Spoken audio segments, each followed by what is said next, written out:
Então, pessoal, o apelo que eu faço aos governadores, reveja essa política, eu estou pronto para conversar. Vamos preservar vidas? Vamos, mas dessa forma, o preço lá na frente serão centenas de mais de vidas que vão perder. Cadê essas medidas absurdas de fechar tudo? Será que os estados e municípios são obrigados a acatar o decreto do presidente Bolsonaro, que incluiu no rol de atividades essenciais academias e salões de beleza, por exemplo? A gente vai explicar esse assunto no episódio de hoje aqui do podcast 15 Minutos. Antes, deixa eu lembrar que você, que é nosso ouvinte, tem aquele preço especial para assinar a Gazeta do Povo.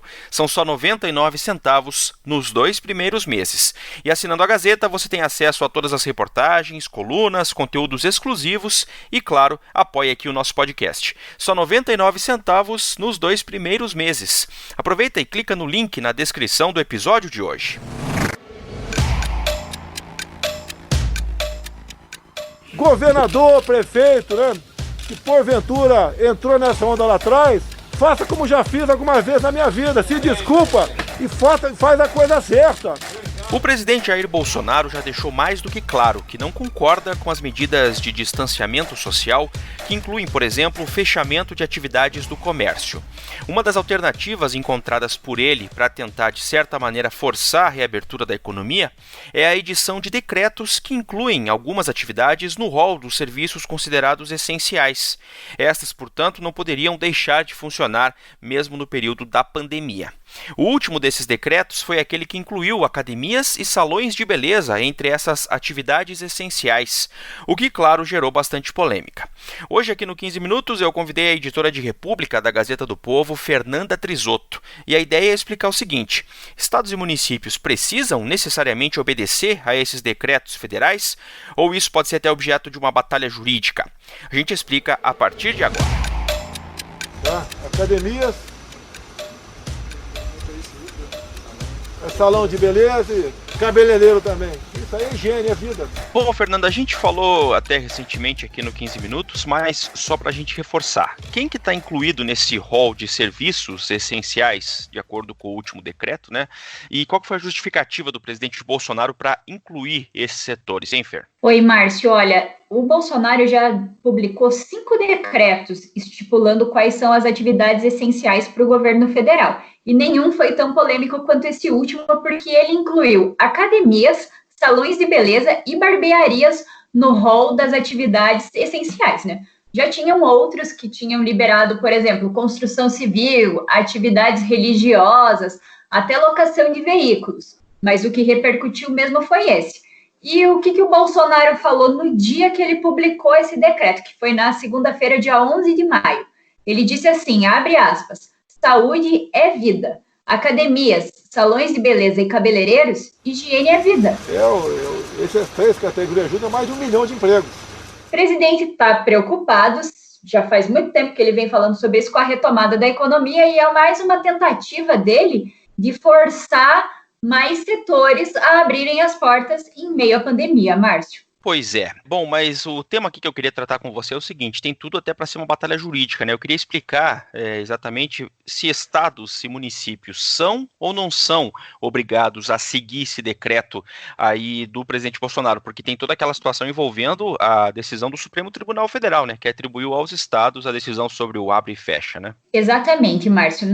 No dia seguinte à publicação desse artigo, o Bolsonaro foi nas redes sociais dele e criticou os governadores que já tinham se manifestado publicamente dizendo que não cumpririam esse decreto, que não autorizariam a reabertura de academias e salões.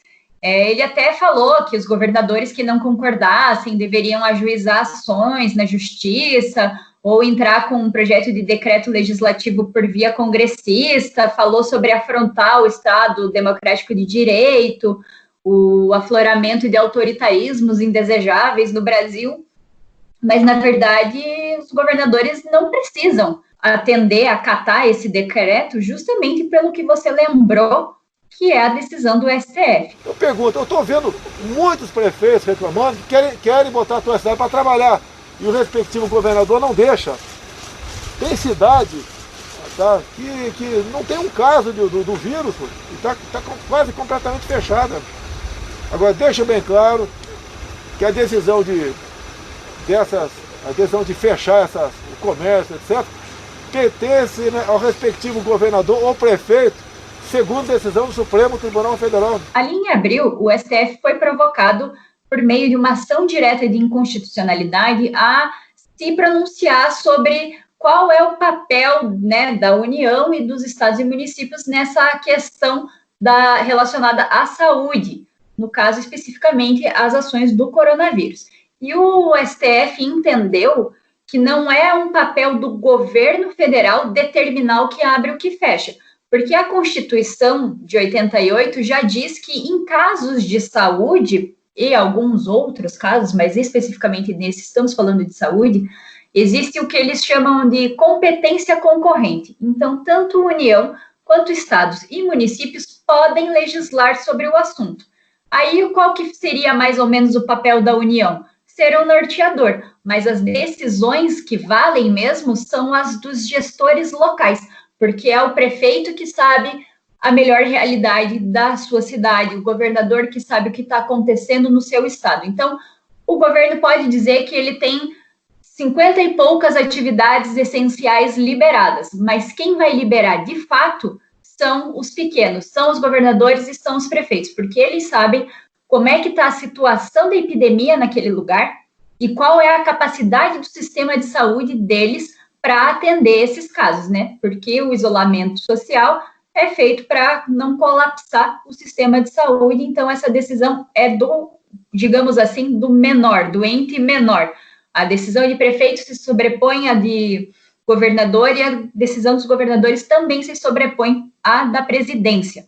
Tanto é que alguns estados, como, por exemplo, Rio Grande do Sul e Santa Catarina, já tinham liberado o funcionamento de academias antes mesmo do decreto do Bolsonaro. Então, cada ente está fazendo a política que julga melhor para a sua realidade. Então não faz muito sentido, vamos colocar assim, a revolta do presidente Bolsonaro com os governadores e falar em buscar vias judiciais, ele até falou em acionar a AGU contra governadores, se a decisão, de acordo com o entendimento do Supremo, cabe mesmo aos gestores locais, né? Eu conversei com alguns especialistas, Márcio, e eles falaram que se a União se sentir que deve exigir mais, né, que deve forçar mais e querer fazer se sobrepor à sua vontade, ela deve procurar a justiça. Então, não são os estados que têm que procurar a justiça para dizer não vou cumprir o decreto da presidência. É a presidência, aí sim pode ser por meio da AGU, que tem que entrar na justiça, tem que provocar o STF para obrigar os estados a cumprirem esses decretos. Ocorre que o STF acabou de se manifestar sobre isso. Então, muitos especialistas acham que é improvável que os ministros que decidiram isso no dia 15 de abril, em tão pouco tempo, mudem de ideia e passem a acatar essa outra visão de que é a União que determina o que acontece. Justamente por causa dessa questão das competências concorrentes e também porque o Brasil é um país formado por entes federativos, né? É como é organizado o nosso sistema, que é diferente de outros países, né, Márcio? Pois é. Bom, falando ainda sobre reação de estados em relação ao decreto e esse processo de não acatarem a decisão, né? Eles têm mesmo se recusado a reabrir salões e academias. Como é que está? Parece que o Estadão fez um levantamento, né, sobre as reações dos estados, né, Fer? Fizeram sim, Márcio. O Estadão analisou ali, pelo menos 18 governadores já tinham se manifestado até ontem, dizendo que não iam seguir o decreto da presidência, porque preferiam continuar acompanhando as diretrizes que eram estabelecidas pelas secretarias estaduais de saúde. Aí nessa conta entraram todos os governadores de estados da região Nordeste, ainda mais Rio de Janeiro, Amazonas, Pará, Rondônia, Amapá, Acre, Goiás e Paraná. Tinham alguns estados, por exemplo, São Paulo ainda não tinha definido se faria ou não essa flexibilização, mas a gente sabe que São Paulo é uma situação complexa porque lá é o epicentro da doença no Brasil. Sim. Minas Gerais, Tocantins e Roraima, por exemplo, fizeram outra coisa. Os governadores de lá delegaram aos prefeitos a decisão de reabrir esses serviços ou não. Então é aquela coisa, o gestor maior, né, o gestor do estado, delegando para o prefeito, é ele que decide se vai abrir salão e academia agora ou se vai deixar fechado. Bom, Fer, você assina uma matéria na Gazeta do Povo sobre esse tema e aí você cita ali que esse é um caso, né? Esse caso, obviamente, agora da pandemia e da reabertura ou não dos estabelecimentos, dos serviços essenciais, é um caso de um exemplo de algo maior, né? Que é a discussão sobre limites e competências dos estados aqui na nossa federação no Brasil, né? É verdade, Márcio. Eu conversei com alguns especialistas e um deles mencionou essa questão, né? Não é a primeira vez que essa discussão acontece, né? Quem falou sobre isso foi o Flávio Henrique Costa Pereira. Ele é um advogado e ele comentou que no Brasil a discussão sobre os limites e as competências federativas constantemente são discutidas aqui no Brasil. E ele citou 2 exemplos, que é a participação de receitas tributárias, né, o que é devido para cada ente, e a gente sabe que tem uma reforma tributária que estava sendo discutida e parou agora, né, está parada no Congresso por causa da pandemia, e ele também lembrou da comercialização e fabricação de amianto, que a União havia proibido que isso fosse feito, mas cada estado podia definir como proceder de fato. Então, assim, não é uma discussão nova, isso já aconteceu em outros casos, não é uma exclusividade da pandemia. Mas no caso da pandemia, o STF foi provocado por uma ação direta de inconstitucionalidade a dar seu parecer e ele deu autonomia aos estados e municípios. A minha responsabilidade, nós temos feito, mandar bilhões de reais para estados e municípios. Bilhões de reais. É ajudar a economia, plano de socorro a micro e pequenos empresários. É a questão do auxílio emergencial de R$600. Entre tantas e tantas outras dezenas de medidas que estão fazendo o possível. A minha parte estou fazendo.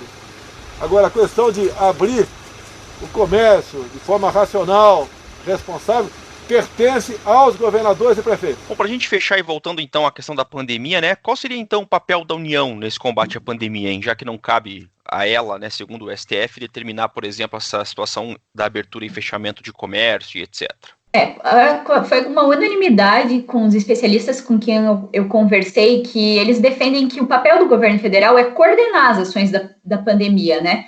Criar algum tipo de foro com representação entre todos os entes federativos para tomar decisões consensuais, né? A tentativa de harmonizar essa relação entre estados e municípios, porque se você não tem essa harmonia, só aumenta esse conflito.